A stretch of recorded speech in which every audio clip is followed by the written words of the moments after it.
polarization.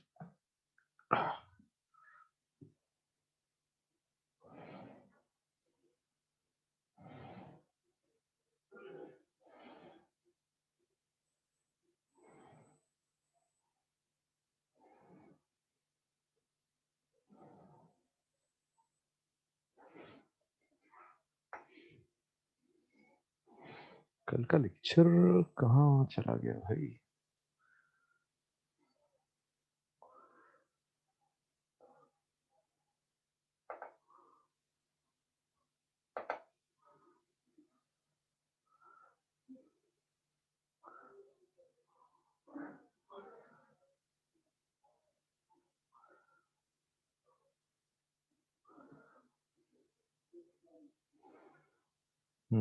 गड़बड़ हुई यार।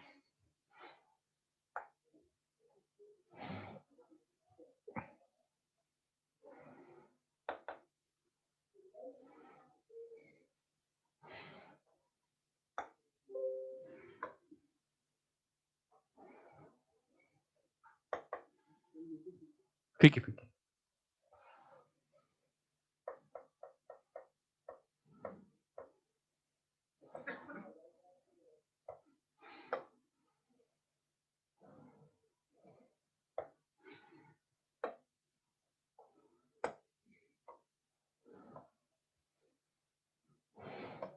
चलिए, कल जो रिजल्ट अपन ने देख लिया था वो स्लाइड्स पता नहीं कहाँ चली गई है, देखते हैं उसके आगे। मैंने बताया था कि जब भी कोई एक वेव दो मीडियम्स के बीच जो बाउंड्री है, दोनों को सेपरेट करने वाली बाउंड्री है, उसको स्ट्राइक करती है, तो रिजल्ट ये कहता है कि वो वेव्स जो कि प्लेन ऑफ इंसिडेंस में पोलराइज्ड है। समझाता हूं रिजल्ट जो कल लिखा था अपन ने लास्ट में, सबसे लास्ट में जो रिजल्ट लिखा था उसकी बात करने पर मान लीजिए ये बाउंड्री है दो मीडियम्स के बीच की, और जो वेव आ रही है मान लीजिए ऐसे आ रही है। अब ये कंप्लीटली अनपोलराइज्ड बीम है ना। इसमें अपन ऐसा करते हैं, हर वेव को अपन दो डायरेक्शन में रिजॉल्व कर सकते हैं। ठीक है, आपने देखा था। और क्योंकि कंप्लीटली अनपोलराइज्ड बीम है, तो कोई भी दो म्यूचुअली परपेंडिकुलर डायरेक्शन लेंगे तो दोनों में इंटेंसिटी आधी आधी हो जाएगी, और दोनों में electric field E naught by root two E naught by root two हो जाएगी। यहां तक अपन ने देख लिया था, है ना। तो ये जो वेव इंसिडेंट है, ये बाउंड्री है। मान लीजिए एयर से ग्लास में या वाटर में जा रही है वेव, ये नॉर्मल। तो अपन इस वेव को दो डायरेक्शंस में रिजॉल्व करते हैं। ठीक है, ये वेव ऐसी चल रही है, तो जो इलेक्ट्रिक फील्ड है वो वेव वेलोसिटी के परपेंडिकुलर प्लेन में रहेगी, परपेंडिकुलर डायरेक्शन में। जिधर भी वेव जा रही है, जो इलेक्ट्रिक फील्ड है उसके परपेंडिकुलर डायरेक्शन में किधर भी हो सकती है, इधर हो सकती है, इधर हो सकती है, इधर हो सकती है। ठीक है, तो जो भी इलेक्ट्रिक फील्ड रहेगी वो वेव वेलोसिटी के परपेंडिकुलर रहेगी। तो यहां पर जो इलेक्ट्रिक फील्ड है उसको दो डायरेक्शंस में रिजॉल्व कर रहे हैं, एक in the plane of incidence और एक perpendicular to plane of incidence. इन दो डायरेक्शंस में अपन ने इस वेव को रिजॉल्व किया। कौन से दो डायरेक्शंस? ये direction this is plane of incidence, जिसमें इंसिडेंट वेव आ गई, नॉर्मल आ गया। तो this plane is plane of incidence, जिसके लिए पॉई लिखा है, प्लेन ऑफ इंसिडेंस। अच्छा, जो इलेक्ट्रिक फील्ड रहेगी वो वेव वेलोसिटी के परपेंडिकुलर प्लेन में रहेगी। तो अपन ने दो डायरेक्शन से लिखी हैं, एक in the plane of incidence and second is perpendicular to plane of incidence. तो ये जो वेव आ रही है, समझने के लिए अपन क्या करते हैं, ऐसे इसको ड्रॉ कर लेते हैं। ये इंसिडेंट वेव,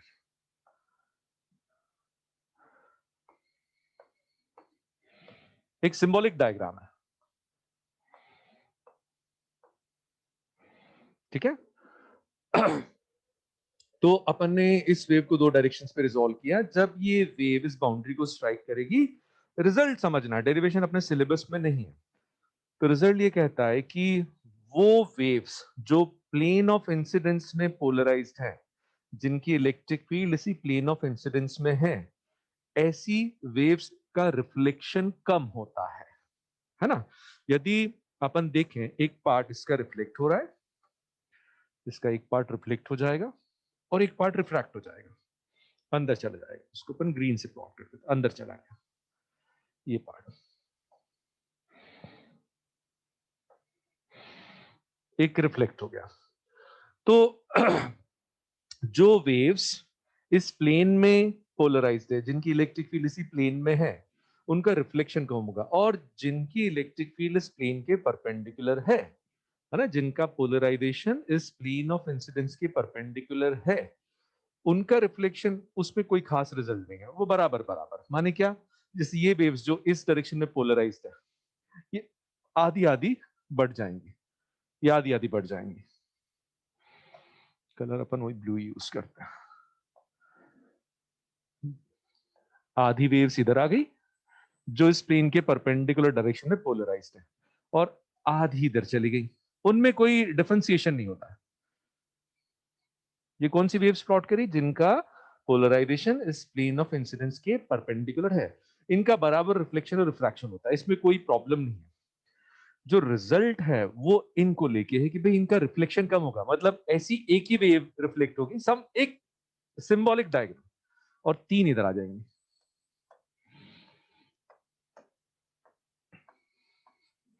तो भाई जितनी इंटेंसिटी आ रही है उतनी दो पार्ट में डिवाइड हो जाएगी, है ना, principle of conservation of energy. तो मैंने उसको रिप्रेजेंट करने के लिए ऐसे ड्रॉ किया है कि यहां पर चार लिए, मैंने चार पॉइंट्स लिए। तो देखो ये जो चार आ रही हैं, इनमें से ध्यान से देखना, वो चार वेव्स जो इसी प्लेन में पोलराइज्ड हैं, उनका रिफ्लेक्शन वीक होगा, रिफ्लेक्ट कम होगी, रिफ्रैक्ट ज्यादा होगी, सिर्फ रिजल्ट समझना। और जो वेव्स इस प्लेन के परपेंडिकुलर डायरेक्शन में पोलराइज्ड हैं, उनके लिए कोई रिजल्ट नहीं है, उनका बराबर बराबर डिस्ट्रीब्यूशन हो जाएगा, जितना इधर जा रही है उनकी जितनी इंटेंसिटी इधर जा रही है उतनी रिफ्रैक्ट हो जाएगी। इज द रिजल्ट क्लियर बेटा?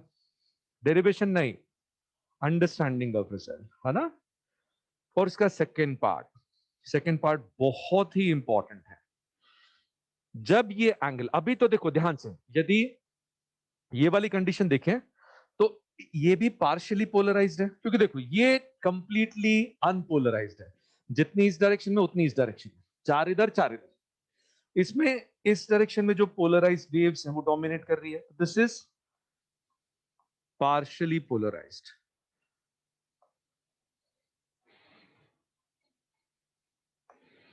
Polarised in plane of incidence, जिनका पोलराइजेशन प्लेन ऑफ इंसिडेंस में वो डोमिनेट कर रहे हैं, है ना। और यहां पर कौन डोमिनेट करेगा, क्योंकि इनका रिफ्लेक्शन वीक है तो ये कम पड़ गए, तो अब ये डोमिनेट करेगा। दीज आर पार्शियली पोलराइज्ड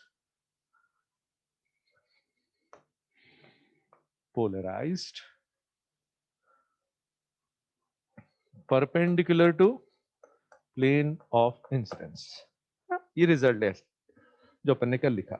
इसमें सेकेंड पार्ट स्क्रीनशॉट ले लिया, ये जनरल केस में।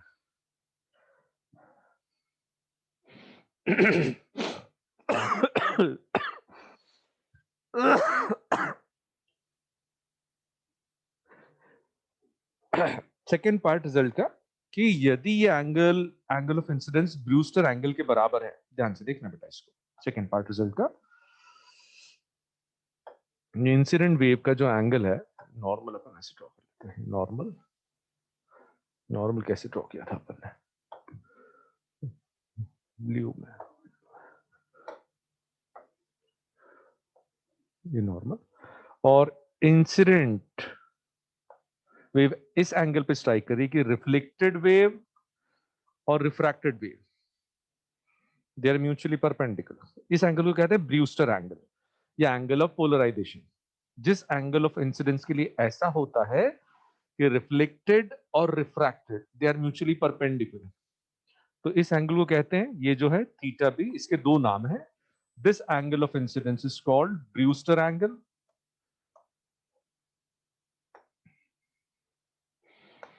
और एंगल ऑफ पोलराइजेशन।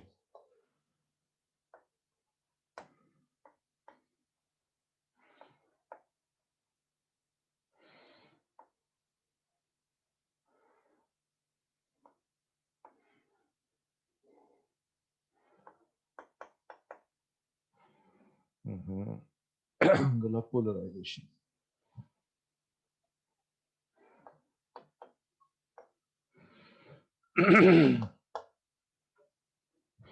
इस एंगल के लिए रिजल्ट कहता है कि जो वेव्स, ध्यान से सुनिएगा बेटा,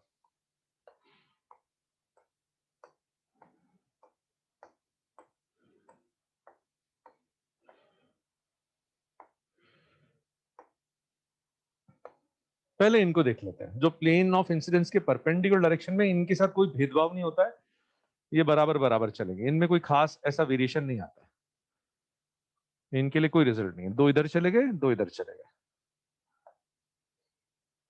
बराबर बराबर, ये बिल्कुल भी रिफ्लेक्ट नहीं होते हैं। यदि angle of incidence Brewster angle के बराबर है, तो जो वेव्स इस प्लेन में पोलराइज्ड हैं, जिनकी इलेक्ट्रिक फील्ड इसी प्लेन में है, वो रिफ्लेक्ट ही नहीं होते हैं। एक भी वेव ऐसी रिफ्लेक्ट नहीं होगी। यहाँ चार आ जाएंगे,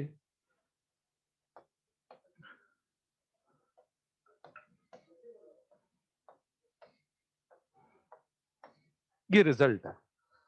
तो अब ध्यान से देखना कि ये रिफ्लेक्ट ही नहीं हो रहे हैं। तो बताओ यहां पर ये कंप्लीटली पोलराइज्ड है कि ये पार्शियली पोलराइज्ड है? जल्दी बताओ, जल्दी से बताइए।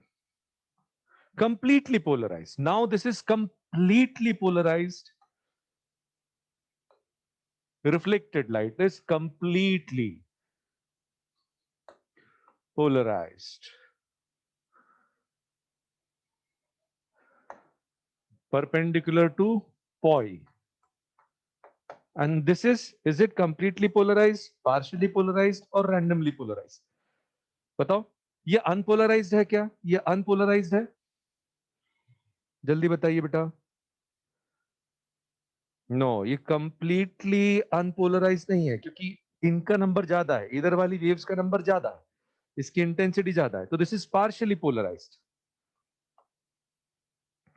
दोनों बराबर बराबर नहीं है, पार्शियली पोलराइज्ड।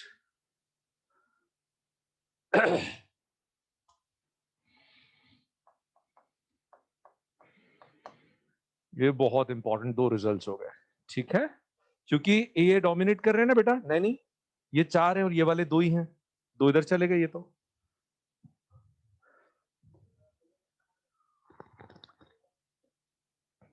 जल्दी से नोट कर लीजिए।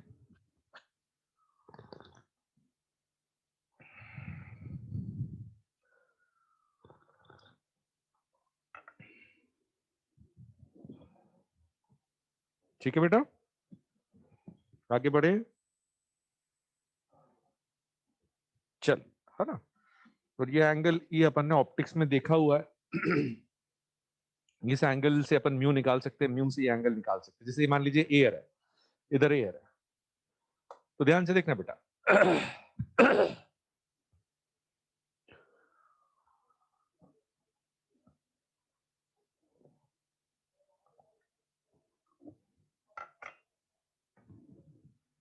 ब्रूस्टर एंगल से अपन एंगल ऑफ रिफ्रैक्शन भी निकाल सकते हैं और म्यू भी निकाल सकते हैं। एक बार रिवाइज कर लेते हैं, बहुत इंपॉर्टेंट है। ये एंगल भी थीटा भी रहेगा और ये वाला 90 माइनस थीटा भी हो जाएगा।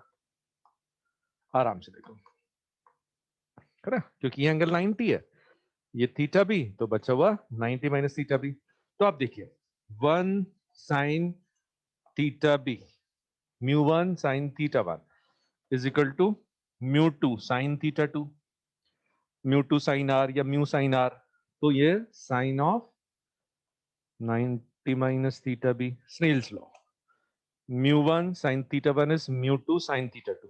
तो यहां म्यू जो है, ये cos थीटा हो गया बेटा, sine of 90 minus theta, sine of 90 minus theta is cos theta, तो ये 10 थीटा बी। ये रिजल्ट याद रखेंगे, डिराइव भी कर सकते हैं फटाफट, कोई प्रॉब्लम नहीं है।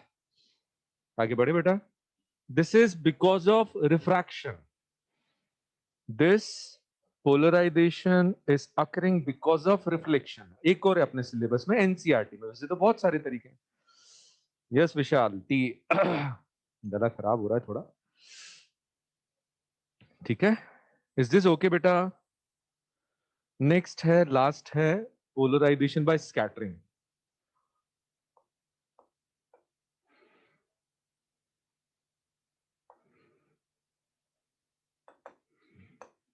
बाय स्कैटरिंग, एनसीईआरटी में भी दे रखा है। और भी तरीके हैं अपने मॉड्यूल में दे रखे हैं, बट वो कभी मेडिकल एग्जाम में नहीं आते, नेवर। Polarisation by scattering. अब समझें थोड़ा सा बेसिक नॉलेज, जैसे वेव कैसे प्रोपोगेट होती है। एक धागे के ऊपर वेव की बात करें, यहां इस पॉइंट को पकड़ के अपन ऑसिलेट करते हैं, तो आगे चल के सभी पॉइंट्स ऑसिलेट करने लग जाते हैं, है ना।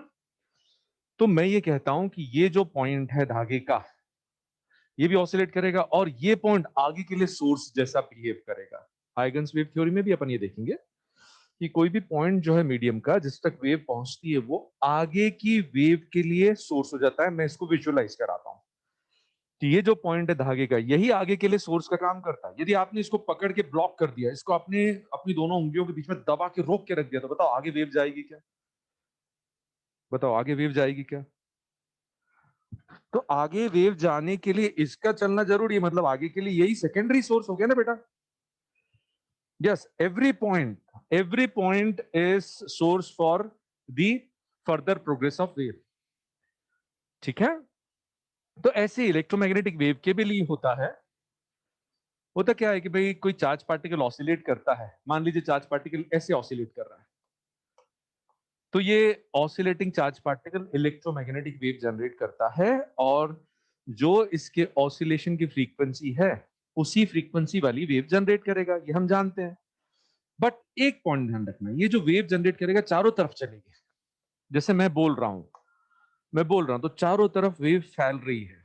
ठीक है, तो ये जो पॉइंट चार्ज ऑसिलेट कर रहा है, उसके कारण सब तरफ वेव चलेगी, बस इस लाइन के अलॉन्ग एक भी वेव नहीं चलेगी।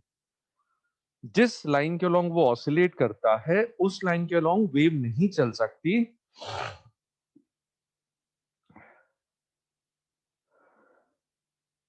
ठीक है ना। तो ये ऐसा क्यों? क्योंकि भाई इलेक्ट्रोमैग्नेटिक वेव में इलेक्ट्रिक फील्ड और मैग्नेटिक फील्ड दोनों रहती है। इलेक्ट्रोमैग्नेटिक वेव में इलेक्ट्रिक फील्ड भी रहती है, मैग्नेटिक फील्ड भी रहती है। यदि चार्ज पार्टिकल जिस लाइन के अलॉन्ग चल रहा है, मान लीजिए ये चार्ज पार्टिकल बी से इसी लाइन के अलॉन्ग चल रहा है, इस लाइन पर ये कितनी मैग्नेटिक फील्ड जनरेट करेगा, जरा बताओ तो। बताओ कितनी मैग्नेटिक फील्ड जनरेट करेगा? जीरो, है ना। जिस लाइन के अलॉन्ग मूवमेंट है, उस लाइन पर, बस उस लाइन पर मैग्नेटिक फील्ड जनरेट नहीं होगी, बाकी सभी पॉइंट्स पर होगी। तो ये चार्ज पार्टिकल ऑसिलेट कर रहा है, ये इस लाइन के अलॉन्ग कोई इलेक्ट्रोमैग्नेटिक वेव प्रोपोगेट नहीं करेगा। सभी डायरेक्शन में इलेक्ट्रोमैग्नेटिक वेव चलेगी, सबसे ज्यादा इंटेंसिटी इधर रहेगी, सबसे ज्यादा एनर्जी इधर फ्लो होगी, इधर कोई एनर्जी फ्लो नहीं होगी, इधर कोई इलेक्ट्रोमैग्नेटिक वेव नहीं चलेगी। ठीक है, इज दिस ओके? अच्छा, फिर समझें होता क्या है। यूनिवर्सिटी फिजिक्स में, इवन एनसीईआरटी में भी शायद ये डायग्राम है, बट यूनिवर्सिटी फिजिक्स में तो दे रखा है। मान लीजिए अर्थ की सरफेस है, कोई व्यक्ति सी शोर पे लेटा हुआ है, या ऐसे लेटाते हैं उसको, आराम कर रहा है, ऊपर की तरफ देख रहा है, तो जो सनरेज इसकी आंखों तक पहुंचेंगी, ऊपर देख रहा है, ऐसे नहीं देख रहा है, ऊपर की तरफ देख रहा है, तो सनरेज ऐसी चल रही हैं। ठीक है, और यहां पे जो एटमॉस्फेयर के पार्टिकल्स हैं, ध्यान से सुनना, यहां जो एटमॉस्फेयर के पार्टिकल है, वो सनलाइट को एब्जॉर्ब करेगा और रीमिट करेगा, है ना। स्कैटरिंग यही होती है, absorption of light and then re emission in all directions.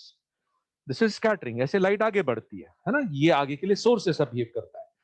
तो ये जो पार्टिकल है, लाइट ऐसे चल रही है, तो जो इलेक्ट्रिक फील्ड है वो इसके परपेंडिकुलर डायरेक्शन में, तो ये जो जब पार्टिकल ऑसिलेट करेगा, ठीक है, अपन उसके ऑसिलेशन को दो डायरेक्शंस में ब्रेकअप करते हैं, है ना। यहाँ जो इलेक्ट्रिक फील्ड है, जो रैंडमली पोलराइज्ड वेव है, ऐसी जो वेव चल रही है, सनलाइट जो है वो तो अनपोलराइज्ड है, उसमें इलेक्ट्रिक फील्ड को अपन दो डायरेक्शंस में रिजॉल्व कर लेते हैं। एक ये वाला डायरेक्शन, दूसरा हॉरिजॉन्टल डायरेक्शन, एक वर्टिकल और एक हॉरिजॉन्टल, है ना।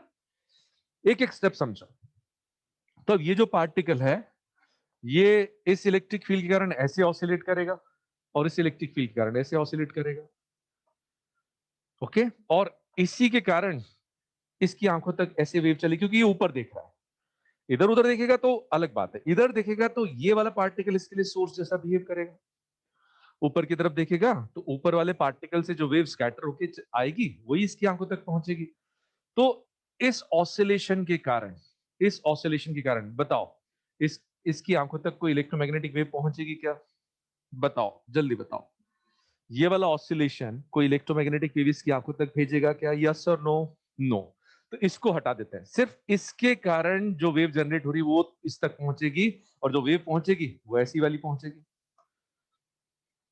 क्योंकि इधर पार्टिकल इधर ऑसिलेट कर रहा है, ठीक है? तो परपेंडिकुलर डायरेक्शन जो वेव चलेगी वो इधर वाली इलेक्ट्रिक फील्ड वाली चलेगी। तो इसकी आंखों तक ये वाला कंपोनेंट नहीं पहुंचेगी, क्योंकि इस ऑसिलेशन के कारण इस लाइन पर इलेक्ट्रोमैग्नेटिक वेव जनरेट नहीं होगी। तो यहां ऑसिलेशन तो है, इलेक्ट्रिक फील्ड भी है, लेकिन उसके कारण इधर वाली इलेक्ट्रोमैग्नेटिक वेव जनरेट नहीं होगी। ऐसे ऑसिलेशन के कारण जो वेव जनरेट होगी वो पहुंचेगी। तो इसकी आंखों तक पहुंचने वाली wave it is polarised.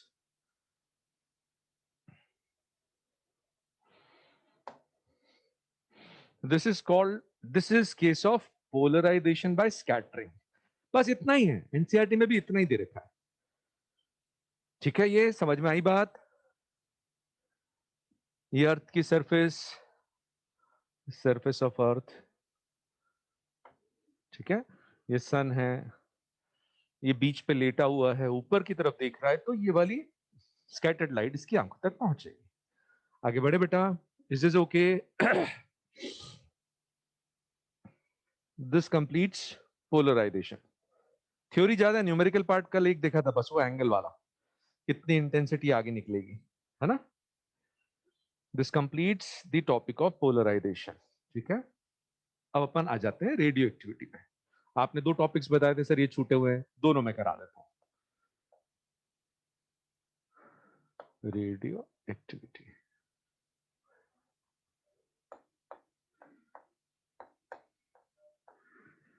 it is basically emission of radioactivity is emission of alpha, beta, gamma by unstable nuclei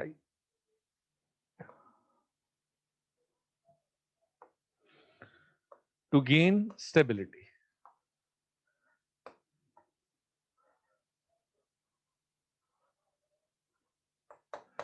stability acquire करने के लिए जो अनस्टेबल न्यूक्लियस है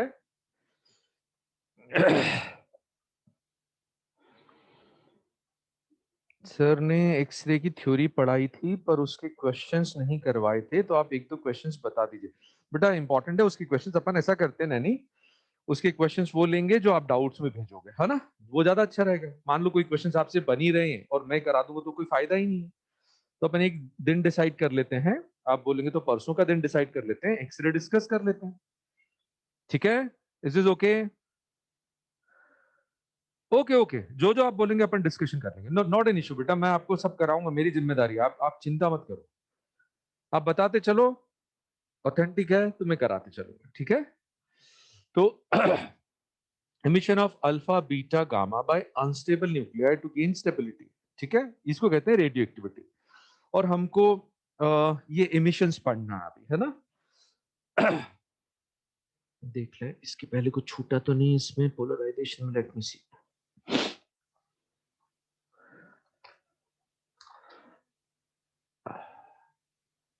नहीं, ठीक है। एक्सरे के क्वेश्चंस कराए हैं सर ने, लो बच्चे बोल रहे हैं कराए हैं।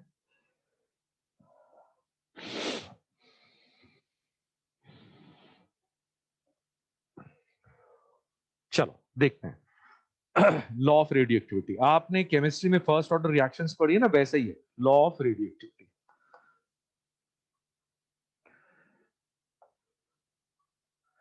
इसको समझते हैं। जैसे आपके पास कोई एक न्यूक्लियस स्पीसीज है, मतलब मान लीजिए कोई मटेरियल है जो अनस्टेबल है, जिसका न्यूक्लियस अनस्टेबल है। तो अब ये जो न्यूक्लियस है ये अल्फा बीटा गामा एमिट करेगा, और यदि अल्फा या बीटा एमिट करता है तो ये नए में कन्वर्ट होता है, सबको मालूम है। गामा एमिट करता है तो नया मटेरियल नहीं बनता है, जानते हैं ना ये, कि गामा पार्टिकल तो एक फोटोन है, फोटोन एमिट करने से नंबर ऑफ प्रोटॉन्स और न्यूट्रॉन चेंज नहीं होते हैं, यस और नो?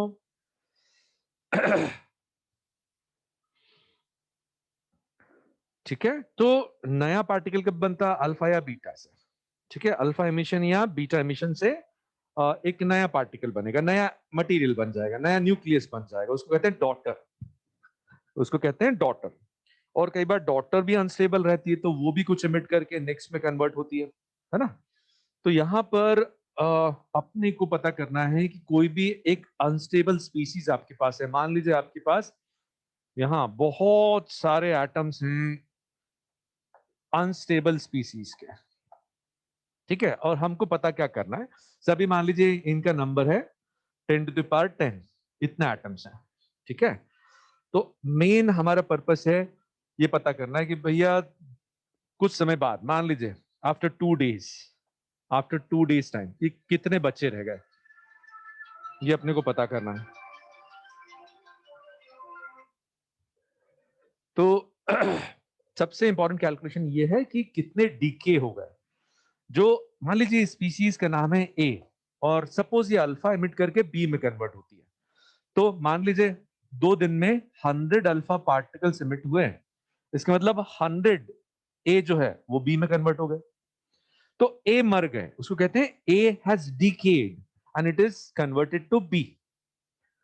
ए डीके हो गया और वो बी में कन्वर्ट हो गया। तो हमको दोनों चीजें आनी चाहिए। क्या आना चाहिए कि इस समय ए के कितने जिंदा हैं, how many nuclei of A R alive, और जितने अलाइव है, मान लीजिए इसको भी नंबर को छोटा कर देते हैं, सपोज ये 1000 थे और आज सिर्फ 200 बचे रह गए, तो बी कितना हो गया, कितने डीके हो गए, 800। So simple. तो हमको इसका वेरिएशन पता करना है कि टाइम के साथ कितने बचे रहते हैं, और यदि हमारे पास ये नंबर है जो बचे हुए हैं किसी भी टाइम पे, तो जो मर गए हैं, जो डीके हो गए, उनका नंबर अपने आप निकल जाएगा। Is this okay? ठीक है, तो इसमें जो लॉ ऑफ रेडियो एक्टिविटी है वो ये कहता है number of decays per second, यानी decay rate, number of nuclei decaying per second, decaying per second या per unit time, decaying per minute, per day, per hour, कुछ भी हो सकता है, per unit time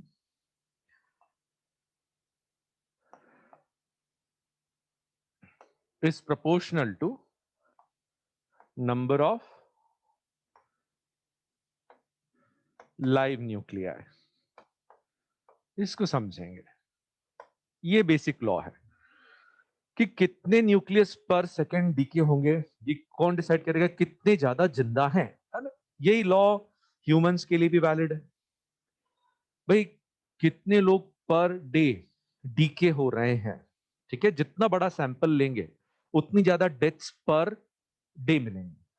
per day कितनी death हो रही है, तो आप एक छोटा ग्रुप लेंगे तो पर डे मरने वालों का नंबर बहुत कम रहेगा। सैंपल साइज बड़ा हो जाएगा तो मरने वालों का नंबर भी बढ़ेगा। Same for nuclei.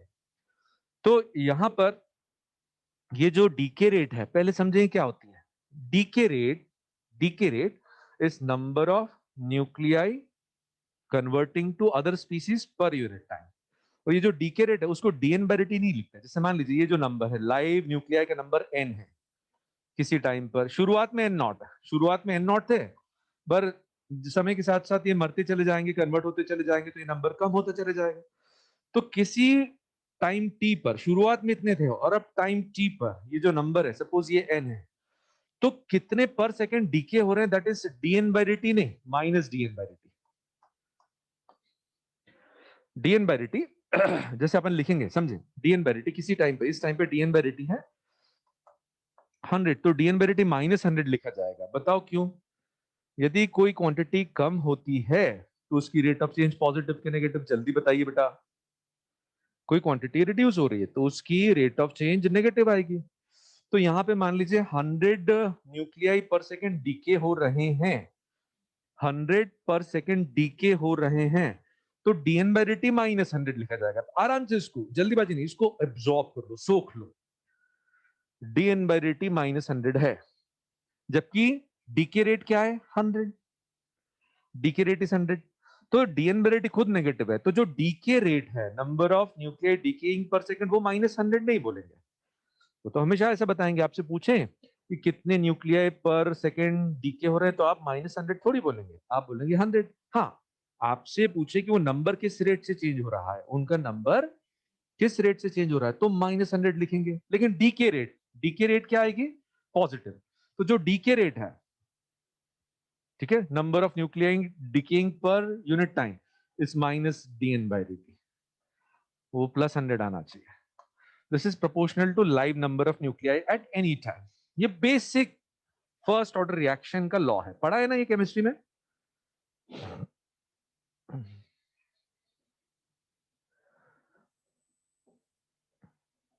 ठीक है भाई, चलिए, है ना।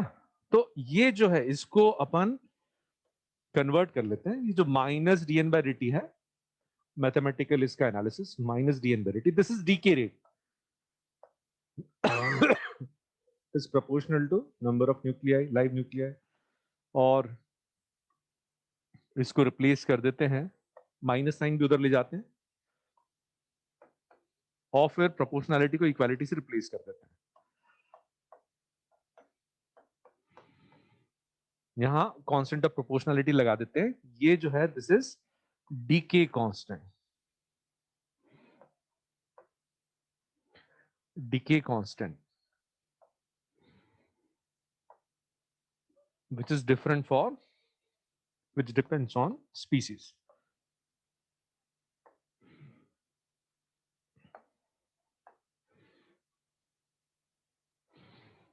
अलग अलग अनस्टेबल न्यूक्लियस के लिए ये लैम्डा अलग अलग होता है, ये समझना आपने को, है ना।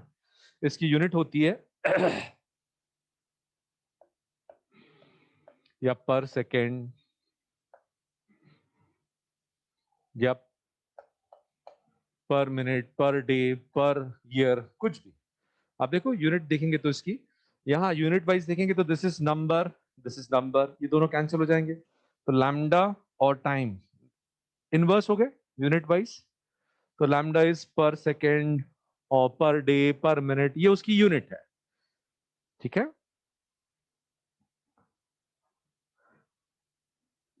इसको कैसे इंटरप्रेट करेंगे, इसका थोड़ा सा फील बताता हूं, थोड़ा सा फील डेवलप कर रहे हैं। एग्जैक्ट उसका एनालिसिस थोड़ा सा अलग है। तो यहां पर यदि अपने को मालूम है कितने जिंदा हैं और अपने को लैम्डा मालूम है, तो अपन पता कर सकते हैं कितने उस समय डीके हो रहा है। जस्ट एक एग्जांपल मान लीजिए, आपको कहा है कि लैम्डा किसी एक स्पीसीज के लिए है 1/1000 पर डे, मान लो ऐसा दे रखा है ना, ये आपको दे रखा है, ऐसे देंगे किसी स्पीसीज के लिए। और अभी इस समय अपने पास 10⁻10 अवेलेबल है, लाइव जिंदा है। तो आपको पूछा है कि जब इतने जिंदा है तो एक दिन में इनमें से कितने मर जाएंगे, एक दिन में इनमें से कितने मर जाएंगे, मतलब इस समय अपने को पता करना है डीके रेट, ये, क्योंकि dn/dt तो नेगेटिव आएगा। ठीक है, कितने पर डे निपट जाएंगे, तो -dn/dt निकालना है। तो -dn/dt डीके रेट, कितने डीके हो रहे हैं, लैम्डा इंटू एन। तो लैम्डा की वैल्यू है 1/1000, लिख दीजिए पर डे, यूनिट लिख दीजिए पर डे।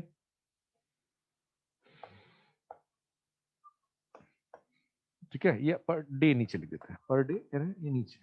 और एन की वैल्यू है 10⁻10, तो 10⁻7 would be dying per day. ये फील आना चाहिए, लैम्डा को ऐसे यूज करते हैं।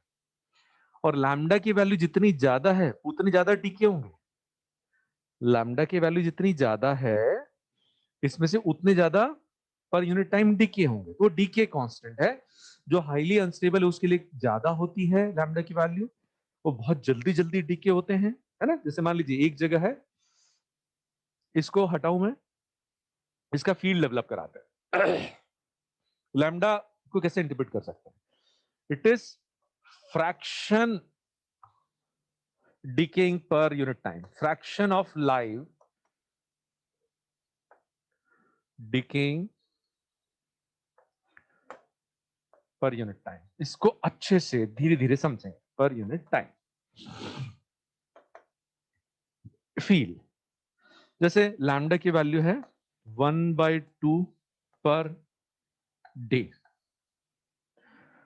इसका मतलब जो भी जिंदा हैं उनके आधे पर डे निपट जाएंगे। कितना फ्रैक्शन पर डे निपटने वाला है? आधा।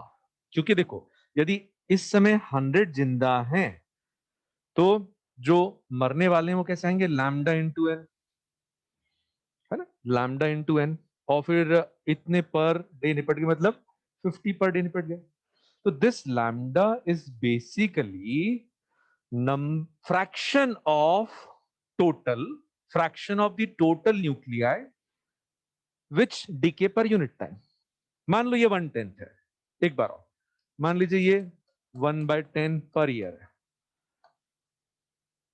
और मान लीजिए साल की शुरुआत में आपके पास 10,000 है, तो एक साल में इतना फ्रैक्शन डिके हो जाएगा। तो टोटल इतने, तो 1/10 कितना हो गया? 1000 एक साल में डिके हो जाएंगे। पहले बताओ, ये इंटरप्रिटेशन क्लियर है? जितना बड़ा फ्रैक्शन है उतने ज्यादा डिके हो जाएंगे। जल्दी बोलो भाई, है ना? तो इसको ऐसे फील, उसका फील ऐसे डेवलप करेंगे कि ये फ्रैक्शन है, टोटल का इतना फ्रैक्शन पर यूनिट टाइम डीके होने वाला है, और ये फ्रैक्शन जितना बड़ा होगा उतनी ज्यादा डीके रेट होगी। अच्छा, फिर नेक्स्ट जो है, इस इक्वेशन को बहुत ध्यान से सुनना। यदि इंटीग्रेट करेंगे, इंटीग्रेशन मैं नहीं बता रहा, तो अपने को n as function of t मिल जाएगा। टाइम t पे जो n है that is n0 e to the power minus lambda t। ये बहुत काम की इक्वेशन है। इससे क्या मिलेगा? इसको इंटीग्रेट करके इक्वेशन मिलेगी। ये इक्वेशन क्या बताती है कि टाइम t पर शुरुआत में तो इतने जिंदा थे, टाइम t तक कुछ डिके हो जाएंगे, कम हो जाएगा, जो जिंदा है उनका नंबर कम हो जाएगा।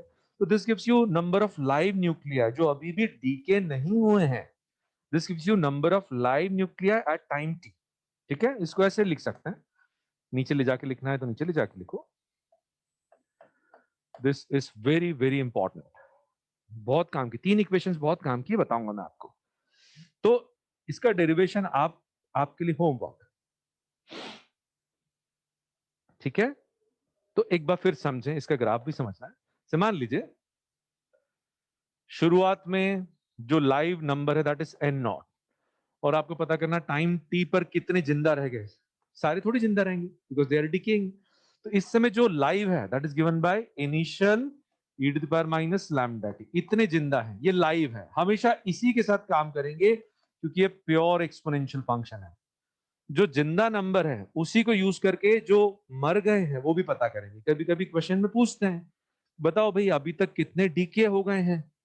कभी भी डीके को डायरेक्टली कैलकुलेट नहीं करेंगे, हमेशा किसको कैलकुलेट करेंगे? पहले जो जिंदा बचे रह गए, जितने जिंदा हैं आप वो पता कर लो, तो अपने आप पता चल जाएगा कितने मर गए। तो शुरुआत में 10 थे, 3 मर गए, सॉरी सॉरी 10 थे, 3 जिंदा रह गए, बताओ कितने मर गए? कितना इजी है, 7। बस यही ध्यान रखना, एन इज लाइव, जो इस समय जिंदा हैं, जो इनमें से बचे रह गए हैं, जो अभी डीके नहीं हुए, प्योर फंक्शन। और यदि अपने को पता करना टाइम टी तक कितने डीके हो गए, decayed, decayed up to T, जो इस समय तक मर गए। शुरुआत में इतने थे, अब सिर्फ इतने ही रह गए। शुरुआत में इतने थे, अभी इतने बचे रह गए, तो इतने मर गए। शुरुआत में 10 थे, अभी 3 बचे रह गए, तो 7 मर गए। Is this okay? Is the logic okay? है ना? तो ये आप चाहो तो लिख लो, N naught 1 minus e to the power minus lambda t, this is number decayed up to time t।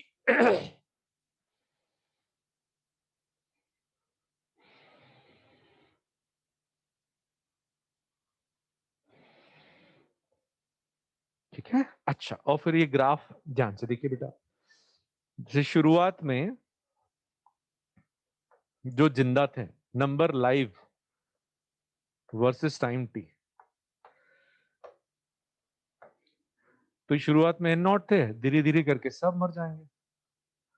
तो ये जो फंक्शन है उसका ग्राफ है, इनिशियली एन नॉट है, और टाइम टी पे आपको पता करना है, तो टाइम टी पे ये जो फंक्शन है इसकी वैल्यू हमको मालूम है टाइम टी पे, this is N naught e to the power minus lambda t. ये ग्राफ आया। इज दिस ओके बेटा?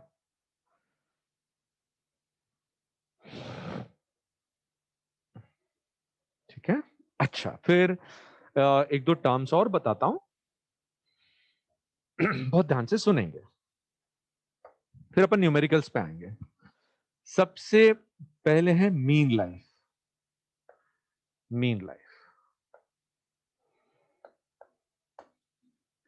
यानी average life time. Average life time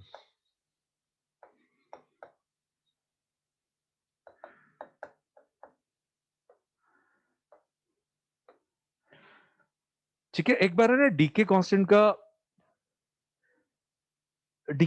एक बार और फील्ड डेवलप कर लेते हैं। जैसे मान लीजिए यूएसए में आदमियों की डीके रेट है, ह्यूमंस की डीके रेट है 1/10,000। और अपन ले लेते हैं बांग्लादेश या इथोपिया। इथोपिया में इट इज 1/10, है ना डीके रेट पर डे। जैसे न्यूक्लियाई डीके होते हैं ना, वैसे ही ह्यूमंस डीके होते हैं। ठीक है। और एकदम सेम एनालिसिस है, number of people dying per day, जितना बड़ा ग्रुप रहेगा ये नंबर उतना बड़ा रहेगा, है ना। Is it okay? एक फील आना चाहिए कि जैसे कोई न्यूक्लियर उसकी डेथ हो गई, वो दूसरे में कन्वर्ट हो गया, ऐसी किसी ह्यूमन की डेथ होती है तो number of deaths per unit time is proportional to the number of people in the group. ठीक है। तो यहां पर डी के कॉन्स्टेंट का फील्ड डेवलप कर रहे हैं। यूएसए में ये है 1/10,000 पर डे। 1/10 मतलब जो टोटल लोग हैं उसका इतना फ्रैक्शन पर डे मरने वाला है। तो मान लीजिए अपन कोई एक ग्रुप लेते हैं, एक ग्रुप ले लेते हैं अपन 1 लाख लोगों का। तो 1 लाख यानी 10⁵ इतने लोग यदि अपन ग्रुप में लेते हैं यूएस में, तो सिर्फ ये वाला फ्रैक्शन 1/10,000 ये मरने वाले, मतलब उस ग्रुप में से सिर्फ एक दिन में 10 लोग मरने वाले। यहाँ डीके रेट बहुत कम है क्योंकि डीके कांस्टेंट बहुत कम है। और इथोपिया में 1 लाख लोगों में से 1/10 मर जाएंगे। 1 लाख लोगों में से 1/10 ये फ्रैक्शन मरेगा तो 10,000 लोग मर जाएंगे। आ रहा है फील्ड डीके कांस्टेंट का?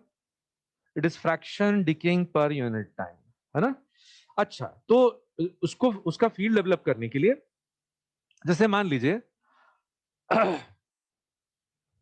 आपको यूएसए में या कहीं भी एवरेज एज बताई गई है 60 इयर्स। एवरेज एज बताई गई है 60 इयर्स। तो क्योंकि ये जो सैंपल है, बहुत ध्यान से सुनना, ये इनफाइनाइट टाइम बाद जीरो होगा। कितने टाइम बाद सब मरेंगे? Infinite time. इनफाइनाइट टाइम लगेगा प्योर एक्सपोनेंशियल फंक्शन को जीरो होने में। तो डीके तो यहीं से चालू हो जाएगा। तो हो सकता है ये पहले मोमेंट में मर जाए और ये बहुत देर से जाके डेथ हो इसकी, है ना। हो सकता है कोई बहुत जल्दी डीके हो जाए, यहीं से डीके होना चालू हो गया, और कोई बहुत लेट जाके डीके हो रहा है। तो यहां एवरेज एज पूछी है, तो देखो एवरेज एज जितनी लाइफ एक न्यूक्लियस जीता है, किसी इंसान की एवरेज एज यदि 70 इयर्स है, मान लीजिए आपको कहते हैं कि हिंदुस्तान में एवरेज लाइफ है 70 इयर्स, इसका मतलब ये नहीं है कि कोई आदमी पैदा होगा तो 70 साल का होगा और खटाक खत्म। ठीक है, ऐसा नहीं है। एवरेज का मतलब एवरेज फील उसका कुछ बहुत जल्दी मर जाएंगे, कोई पैदा होते से किसी बीमारी के कारण मर जाएंगे, है ना। कुछ लोग 100 साल तक जिएंगे, 110 साल तक जिएंगे, लद्दाख वगैरह में जीते हैं।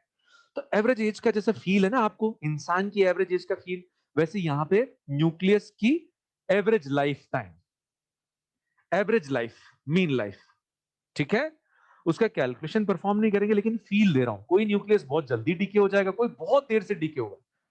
किसी भी न्यूक्लियस के लिए हम पक्के से नहीं बता सकते कि ये इस समय डीके होगा। ठीक है, किसी भी न्यूक्लियस के लिए ये बताना कि ये कब डीके होगा, ये अभी डीके होगा कि बाद में होगा कि बीच में होगा, यू कांट से। ठीक है, जैसे इंसान के लिए। तो ध्यान रखना, ये जो मीन लाइफ है, एवरेज लाइफ है, इसका फॉर्मूला है मीन लाइफ 1/λ, और इसका मैथमेटिकल इंटरप्रिटेशन, ठीक है, it is time in which it is time in which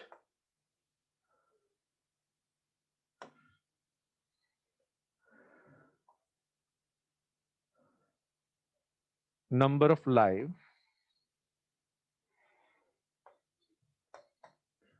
nuclei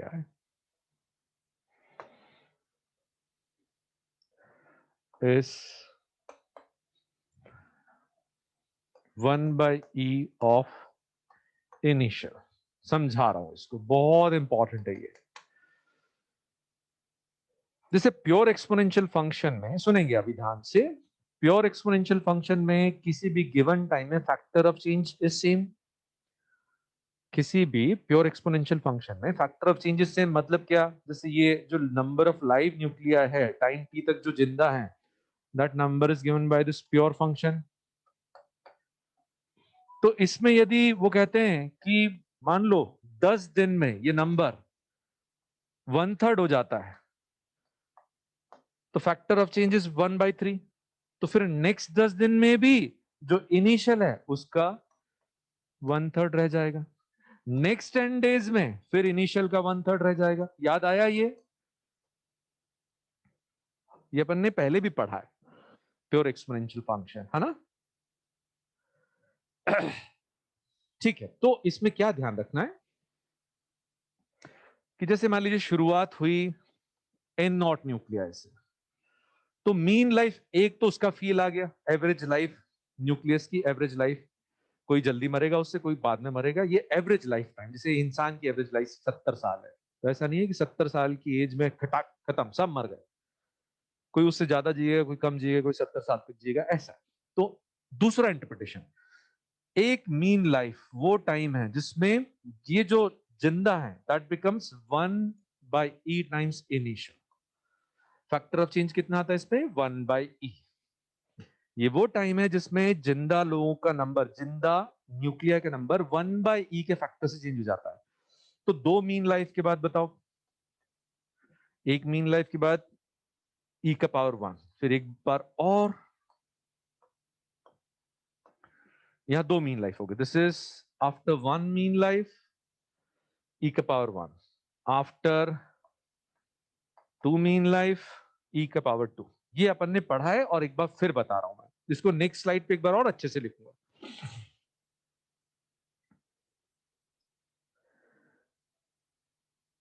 ठीक है बेटा, और फिर मैं नेक्स्ट स्लाइड पे लिखता हूं और एक बार फिर समझाता हूं। से मान लीजिए 1/e जो है दैट इज 0.368। 1/e is 0.368। हाँ, तो समझो आराम से, 2-3 बार इसको मैं रिपीट करूंगा ताकि आपको बहुत अच्छे से समझ में आ जाए। एक मीन लाइफ के बाद ये कितना रह जाएगा इनिशियल का? 1/e टाइम्स मानी 0.368 ऑफ इनिशियल। मतलब कितने जिंदा रह गए? 36.8% जिंदा है। 36.8% आर अलाइव। इनिशियल के 36.8% बचे रह जाते हैं, ये वो टाइम है। ठीक है, और 63.2% हैव डाइड।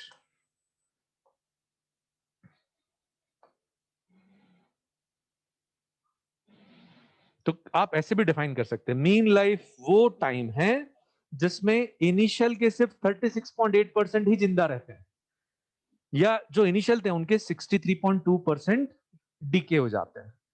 ये इंटरप्रिटेशन इंपॉर्टेंट है। ठीक है, ये वो टाइम है जिसमें ऐसा होता है। इज दिस ओके बेटा?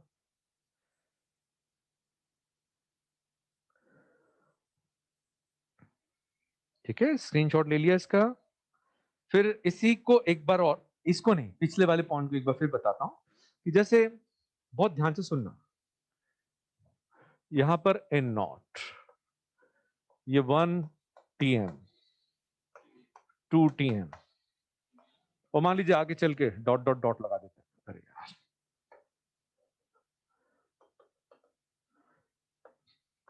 7 TM।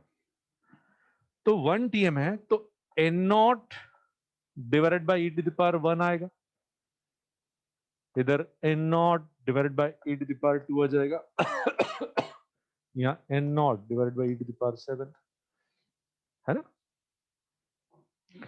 तो जो भी यहाँ पे टाइम का कोफिशिएंट है वो पावर में आ जाता है, जो टाइम का कोफिशिएंट है वो पावर में आ जाता है, जो टाइम का कोफिशिएंट है वो पावर में आ जाता है ना। यही तो प्रॉपर्टी है। तो मान लीजिए यहां पे आपको कहते हैं, बहुत ध्यान से सुनना, कई बार ये भी होता है 1/3 ऑफ TM है ये टाइम, और या आधा भी बोलते हैं, हाफ ऑफ TM। तो यहां पे कितना नंबर मिलेगा, number n0 e to the power 1/3, जो भी कोफिशिएंट है वो पावर हो जाता है। यहां पे n0 e to the power 1/2, ऐसे ध्यान रखना।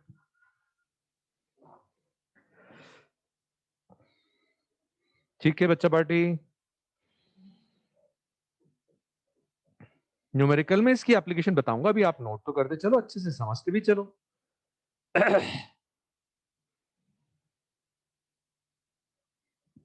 ठीक है, फिर नेक्स्ट जो समझना, ये सारी चीजें न्यूमेरिकल में यूज करने के पहले फिर से समझाऊंगा, don't worry at all.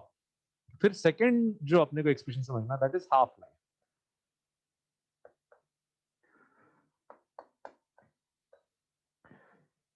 This is time in which 50% in which 50% decay, तो 50% जिंदा है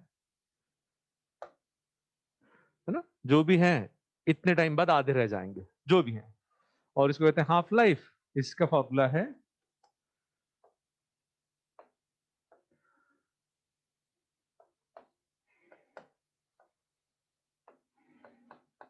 1/λ इज मीन लाइफ, अभी बताया 1/λ इज मीन लाइफ। और ln2 को अपन 0.693 भी लिख सकते हैं, और जल्दी काम करना है तो we can approximate it by 0.7, time in which 50% decay, जो भी नंबर है वो आधा ही रह जाता है। फैक्टर ऑफ चेंज कितना है बेटा, 1/2। तो इसको भी समझे ध्यान से एक बार फिर से। जैसे यहां नंबर n0 है, एक हाफ लाइफ बाद, 5 हाफ लाइफ बाद क्या होगा, एक हाफ लाइफ में ये 1/2 टाइम्स n0 हो जाएगा, आधा हो जाएगा, फैक्टर ऑफ चेंजेस 1/2। या थोड़ा इसको अलग करते हैं, दो हाफ लाइफ बाद इसका भी आधा हो जाएगा, फैक्टर ऑफ चेंज फिर इस इंटरवल में 1/2 आ जाएगा।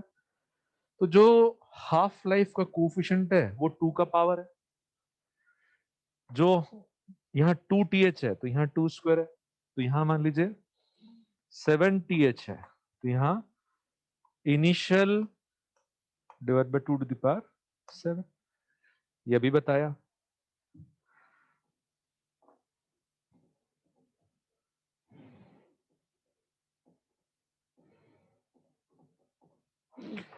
मतलब यदि टाइम जो है, बहुत ध्यान से सुनना, यदि टाइम जो है that is n times the half life, तो जो नंबर रिमेनिंग है, number life is n0 2 to the power n।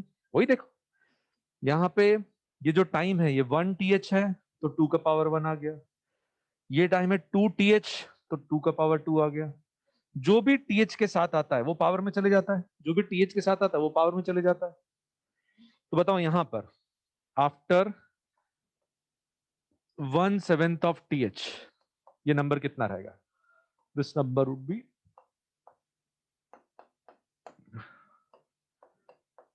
th/2 पे ये आ जाएगा n0, 2 का पावर, ये कोफिशिएंट 2 के पावर में 1/2 आ जाएगा। ये क्लियर है एकदम।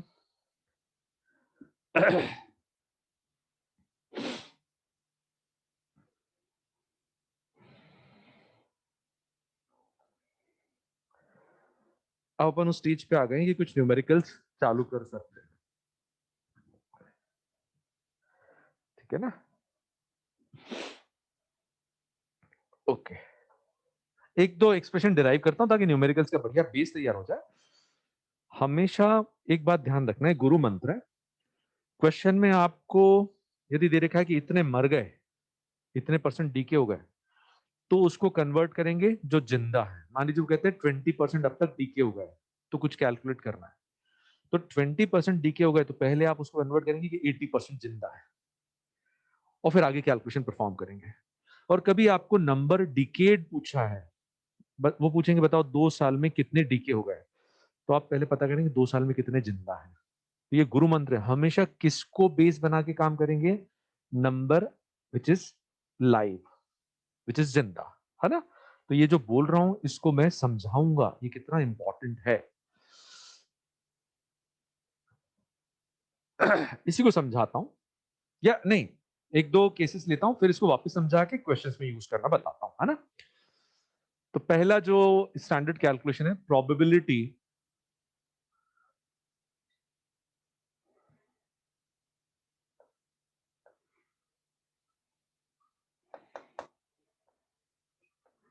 और न्यूक्लियस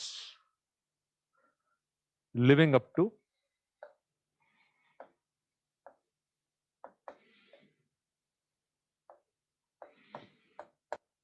वो पूछेंगे भैया किसी भी एक इंसान की 20 साल तक जिंदा रहने की प्रोबेबिलिटी बताओ। प्रोबेबिलिटी समझ में आ रही ना बात? क्या चांसेस हैं? जैसे अपन सिक्का उछालते हैं, तो हेड आने या टेल आने की प्रोबेबिलिटी क्या है? जल्दी बताओ। 1 नहीं, हाफ, 50% है। 50% चांस है कि हेड आएगा, 50% चांस है कि टेल आएगा।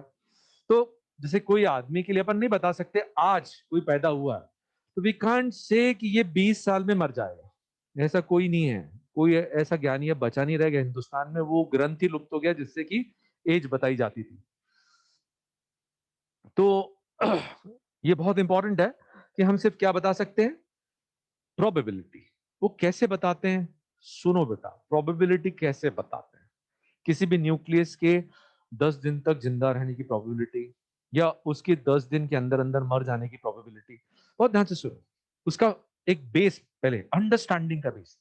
मान लीजिए यहां से वैष्णो देवी के लिए 100 लोग निकले, है ना। घर से 100 लोग निकले, इंदौर से 100 लोगों का एक जत्था निकला, और 90 लोग खाई में गिर के मर गए, और 10 बचे रह गए।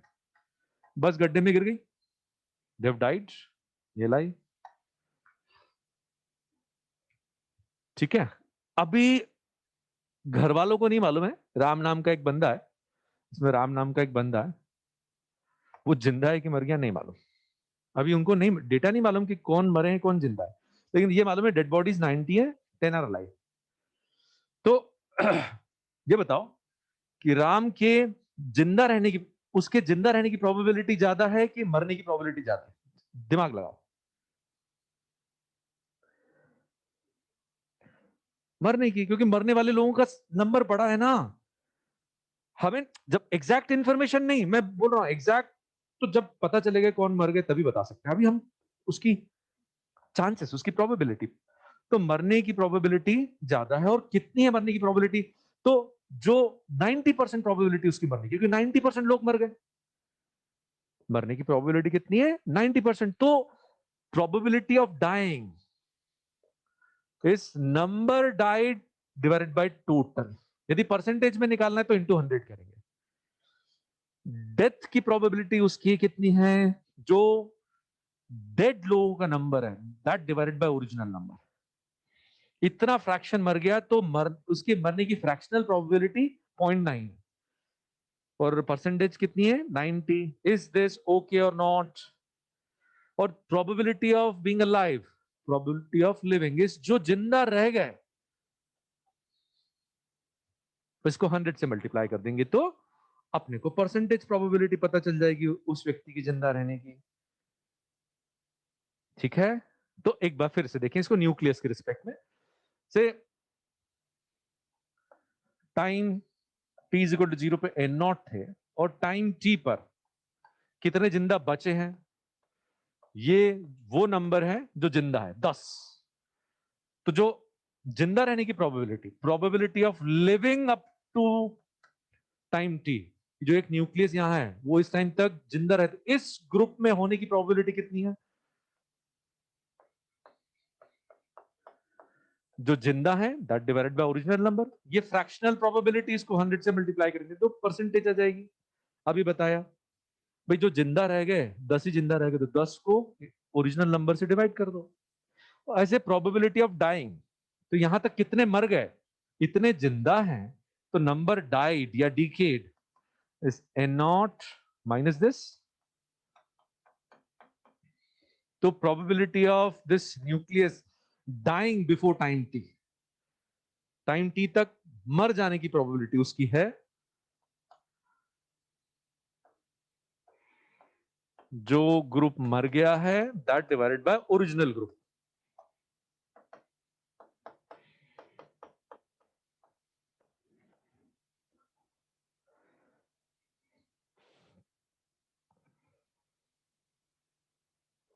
स्क्रीनशॉट ले लीजिए बेटा। अब न्यूमेरिकल्स पे आते हैं।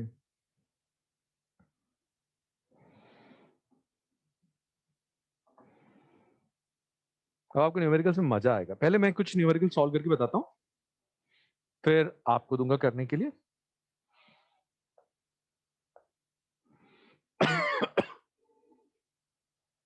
हाफ लाइफ भी समझना है अपने को, और जो न्यूमेरिकल्स का बेसिक फंडा वो भी समझना है। क्वेश्चन में शॉर्ट में देखा, हाफ लाइफ इज सपोज, अच्छा एक minute,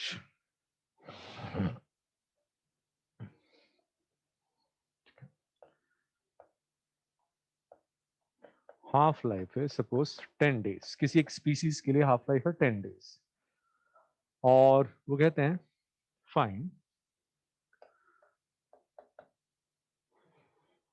probability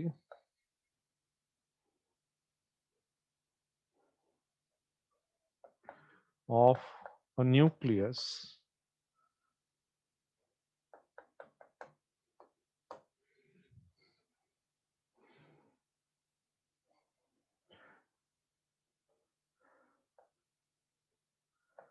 dying or and living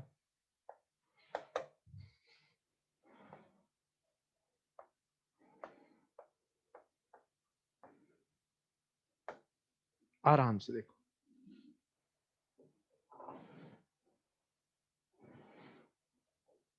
ध्यान से देखो यहां कैसे काम करना है। वो कहते हैं कि भाई 20 दिन तक जिंदा रहने की या 20 दिन में मरने की प्रोबेबिलिटी बताओ। तो हमको पता करना है कि 20 दिन में ग्रुप का कितना पार्ट जिंदा रह गया, कितना मर गया। Suppose initial number N naught है और हाफ लाइफ कितनी है 10 डेज, 20 डेज बाद काम करना है। तो बताओ 20 डेज में यहां कितने बच्चे रह जाएंगे जो जिंदा है, एन नॉट बाय 4। बताओ कितने बचे रह जाएंगे, एन नॉट बाय 4, क्योंकि 2 का पावर कितना आ गया 2। सब गलत बता रहे हो, पंकज, शुभांगी, विकास अभी नहीं बता सकते बेटा, अभी पहली बहुत स्लो चल रहा है, आप कल ले लीजिएगा। तो एक हाफ लाइफ में एन नॉट बाय 2, दो हाफ लाइफ में N naught by 2 square, yes और नो, जल्दी बताओ। ये जो अभी लाइव है ये पता कर लिया, और ग्रुप का वो पार्ट जो मर गया इनिशियल में से जो जिंदा है वो हटा दो, तो डेड पार्ट आ गया, डिकेड पार्ट आ गया, है ना। अच्छा, कितना फ्रैक्शन जिंदा है, बचे रहने की फ्रैक्शनल प्रोबेबिलिटी, तो probability of living is only 1/4 and probability of it dying is 3/4, और परसेंटेज में 25% प्रोबेबिलिटी है, और यहाँ 75% प्रोबेबिलिटी है मरने की, क्योंकि 75% न्यूक्लियस मर गए।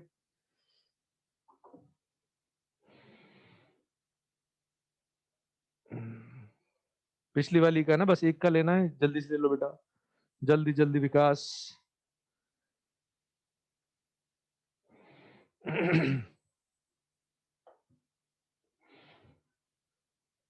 ठीक है, सारे नहीं बता सकते बेटा, अभी आपने ना ये जो डिमांड खड़ी कर दी है ना, ये अपना रिवीजन अफेक्ट हो रहा है। खैर खैर मैं कराऊंगा सब, बट अपन दूसरी बैचेस से पीछे हो रहे हैं ना बेटा, उनका सब कुछ हो गया है। उनका फ्लूइड स्टैटिक खत्म होने आ गया है, कोई बात नहीं, मैं आपका एक्स्ट्रा लेके कराऊंगा। चलो ये ठीक है बेटा, क्लियर। अच्छा फिर देखें, वो जो गुरु मंत्र है वो समझाता हूं, या मैं एक फंक्शन बताता हूं, अगले लेक्चर खत्म होने वाला है, 10 मिनट है अभी।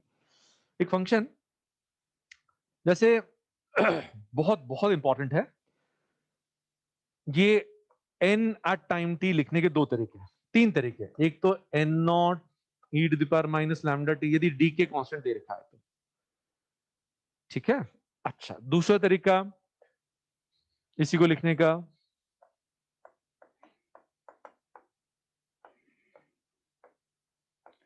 यदि आपको मीन लाइफ दी है तो ऐसे लिखेंगे, ये बहुत इंपॉर्टेंट है, नहीं तो न्यूमेरिकल्स में उलझोगे बेटा। ये कब यूज करेंगे, when decay constant is given और आस्क्ड।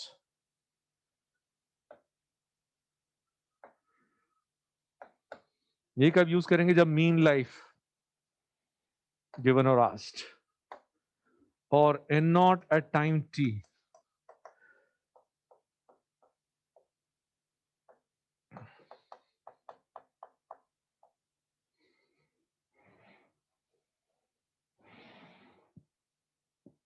और ऐसा क्यों है वो भी समझ लो, फिर स्क्रीनशॉट लो।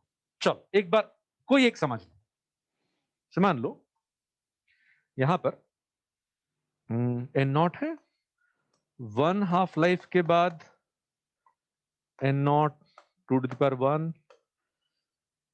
5 हाफ लाइफ्स के बाद हमको मालूम है एन नॉट। ये अभी देखा मैं, अब इसमें नया कुछ नहीं। तो हमने ये देखा कि यदि time N times half life है, तो जो एन है जो हाफ लाइफ के साथ आता है वो पावर में चले जाता है।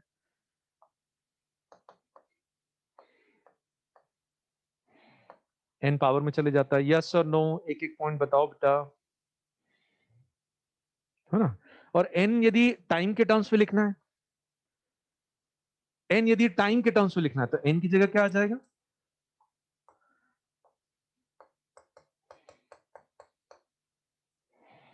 किसी भी टाइम में कितनी हाफ लाइफ आ रही है ना, किसी भी टाइम में कितनी हाफ लाइफ आ रही है, उस टाइम को हाफ लाइफ से डिवाइड कर दो। जैसे एग्जाम्पल मान लीजिए हाफ लाइफ है 5 डेज, और आपको टाइम दे रखा है 25 डेज, तो बताओ एन, ये टाइम हाफ लाइफ का कौन सा मल्टीपल है, ये टाइम हाफ लाइफ का फिफ्थ मल्टीपल है, तो कैसे आएगा, एन इज 25/5, है ना, एन इज t/th।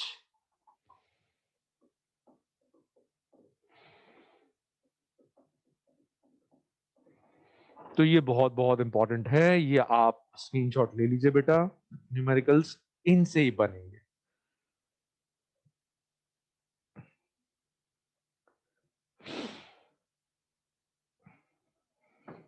ठीक है,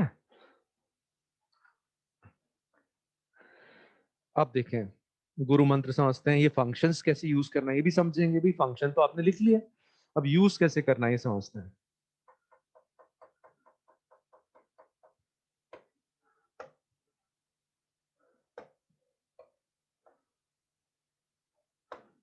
गुरु मंत्र पहले, 20% have decayed in 5 days. Find percentage, find first percentage die या percentage living alive after 10 days, percentage decayed in 15 days।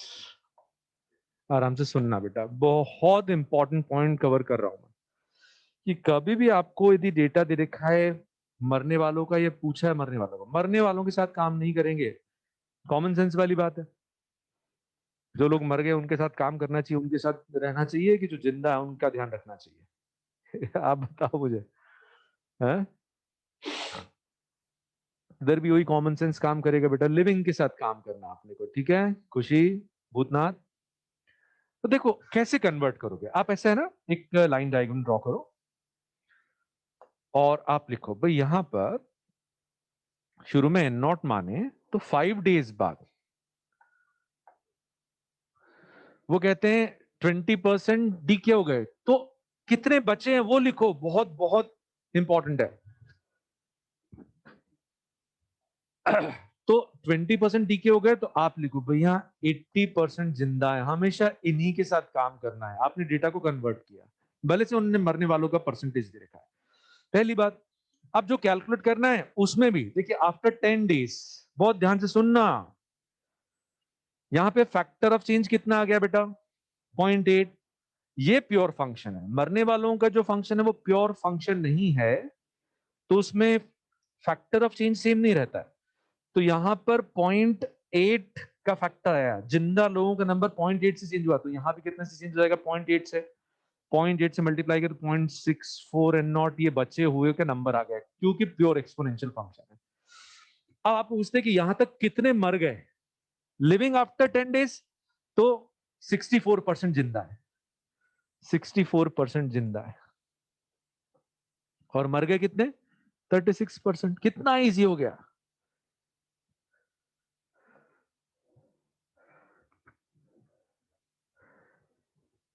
ठीक है, एन नॉट में से, विकास क्या गड़बड़ कर रहे हो, एन नॉट में से 0.64 एन नॉट बाकी हैं, तो एन नॉट और 0.64 एन नॉट, तो 64% बचे रह गए ना इनिशियल के। और इनिशियल जो है उसका कितना परसेंट डिके हो गया, 36%। अच्छा फिर एक चीज और, आफ्टर 15 डेज काम करना है, तो जो जिंदा है फिर 0.8 से चेंज हो जाएगा, कितना आएगा जल्दी बताओ तो, कोई कैलकुलेट करके, 0.64 इंटू 0.8 करो तो 0.48 समथिंग आना चाहिए, जल्दी बताओ कोई एक स्टूडेंट। 0.64 इंटू 0.8,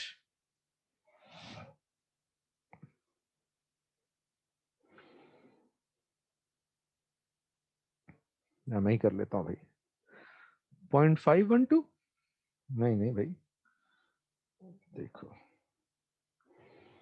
0.64 इंटू 0.8, 0.512, सही है सही है सही है, Yugandhara, Shubhangi, all are correct. तो यहाँ पे 0.512 ऑफ एन नॉट बाकी है, तो बताओ कितने जिंदा है। ये फ्रैक्शन, फ्रैक्शन को परसेंटेज में कैसे कन्वर्ट करते हैं बताओ, 100 से मल्टीप्लाई करते हैं ना। यदि 0.5 एन नॉट बचे रह गए, मतलब 50% बचे रह गए, 0.512 फ्रैक्शनल है तो 51.2% लाइव है। और कितने मर गए, 1.2% कम कर दो, ठीक है।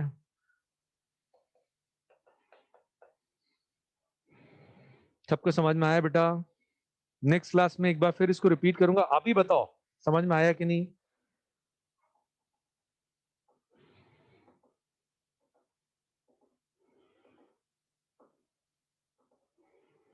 चलो बहुत ही बढ़िया, मजा आ गया। Yes sir, clear. एक क्वेश्चन और, लास्ट क्वेश्चन करते हैं, फिर कल देखेंगे, कल इसको खत्म कर देंगे, है ना। न्यूक्लियर फिजिक्स के क्वेश्चन सर नहीं कराए,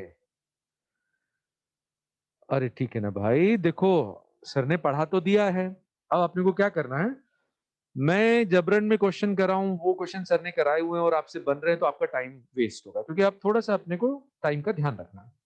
तो ऐसा करेंगे, अपन डिस्कशन डे रखते हैं, आपके डाउट्स भेजिएगा, उसमें कुछ भी समझ नहीं आया, अरे नहीं नहीं, लेक्चर छोड़ दिया होगा आपने। यदि डाउट्स होंगे, ठीक है, आपके, तो मैं वो सॉल्व करके दूंगा, ठीक है ना पार्थ, ऐसा कर लेते हैं, आप ट्राई तो करो, ठीक है। मेजर प्रॉब्लम्स आ रही हैं क्या न्यूक्लियर फिजिक्स के क्वेश्चंस में। हाँ, यस सर।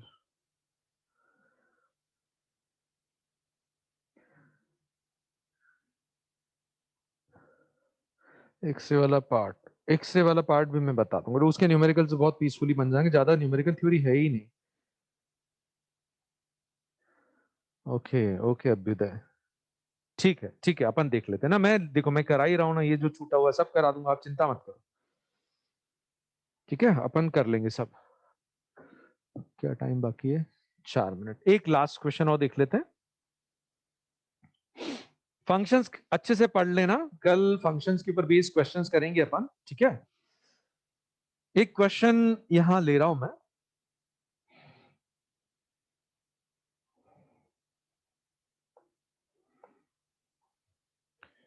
हाफ लाइफ ही लिया मैंने, हाफ लाइफ ली है 2 days, 2 years या 2 months, कुछ भी हो सकती है। फाइन परसेंटेज डिकेड फ्रॉम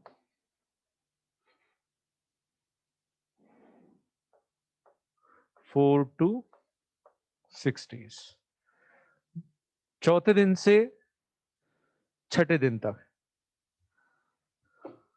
आप बहुत अच्छे हो, थैंक यू बेटा। Percentage decade from 4th to 6th day. अपने को परसेंटेज निकालना है, जो मर गए न्यूक्लियस उनका परसेंटेज, इनिशियल का कितना परसेंटेज यहां मरता है, डिके होता है। तो देखिए बेटा ध्यान से सुनिए, एक लाइन ड्रॉ करिए आपने, और आपने आइडेंटिफाई किया कि अपने को चौथे दिन से लेके छठे दिन तक जो डीके हो गए वो पता करना है। तो जो मरने वालों का नंबर है हमेशा वो बाद में क्या करेंगे, यहां जो जिंदा है वो निकाल लेते हैं। सपोज यहां जिंदा आए 100, यहां जिंदा आए 70। अब बताओ यहां से यहां तक कितने मर गए, जल्दी बताओ, दिमाग लगाओ। यही तो मैं बोल रहा हूं, आप तो हमेशा जिंदा को हिट करो, यहां जो जिंदा है उनका नंबर निकाल लो। तो देखिए इनिशियल नंबर आपने मान लिया N0, और 2 days हाफ लाइफ है, तो बताओ यहां कितने रहेंगे, यहां कितने हो जाएंगे। एक हाफ लाइफ में आधे, दो हाफ लाइफ में 1/4। ठीक है, और 3 हाफ लाइफ में 1/8। आराम से देखो, पहले इसको देखो, कोई प्रॉब्लम बेटा इसमें, है ना। अब आप पता करो कि यहां से यहां तक कितने मर गए। इनिशियली इतने जिंदा थे और फाइनली सिर्फ इतने ही जिंदा रह गए। इनिशियली इतने थे और अब इतने रह गए, तो ये जो मर गए उनका नंबर, ये इनिशियल का कितना परसेंटेज है, इनिशियल से डिवाइड करके 100 से मल्टीप्लाई कर दो, सॉल्व, खत्म।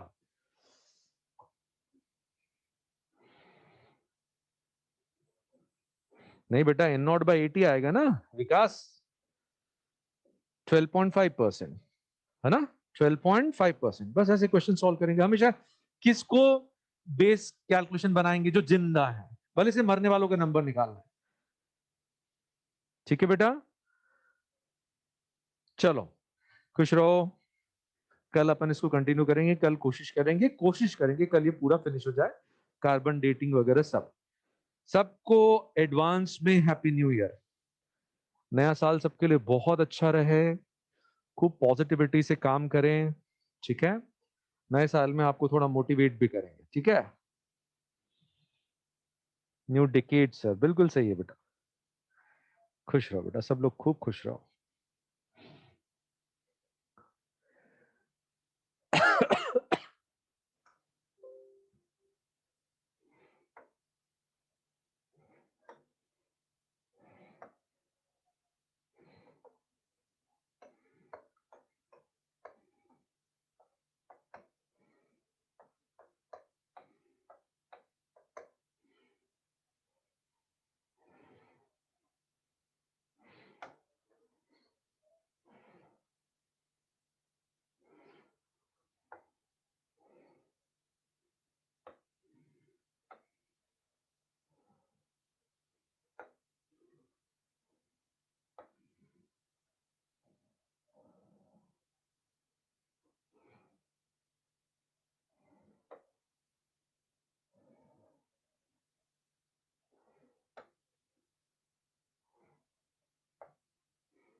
बाय बेटा।